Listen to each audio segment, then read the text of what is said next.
Abbiamo assistito a una partita bellissima fra Catania e Terracina e non può essere altrimenti quando si affrontano queste due squadre. Stavolta ha vinto il Catania. Ci sta, nel beach ci sta che giochi queste partite di questo livello. Complimenti a Catania che oggi ha interpretato la partita con il piglio giusto. Noi siamo andati comunque bene, abbiamo fatto un'ottima gara, abbiamo margini di miglioramento, comunque sono soddisfatto. Faccio complimenti al Catania e faccio complimenti anche ai miei ragazzi per lo spettacolo che hanno dato per questo splendido pubblico di Catanzaro. Cosa è mancato, se è mancato qualcosa al Terracina in questa gara?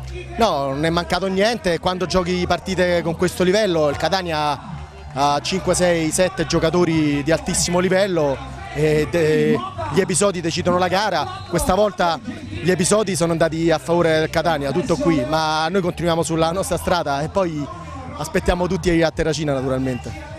Nel calcio, un luogo comune, ma anche nel beach soccer si dice a volte la squadra ha la pancia piena. Voi avete vinto tutto la scorsa stagione, c'è questo pericolo? Ma noi guardiamo sempre avanti, il passato ormai è andato, chi vive di ricordi non può giocare nel nostro club, quindi penso che la tua domanda abbia già una risposta scontata, ossia abbiamo ancora fame, ne abbiamo tanta e vedrete che poi ci toglieremo le nostre soddisfazioni, diremo la nostra, non vi preoccupate.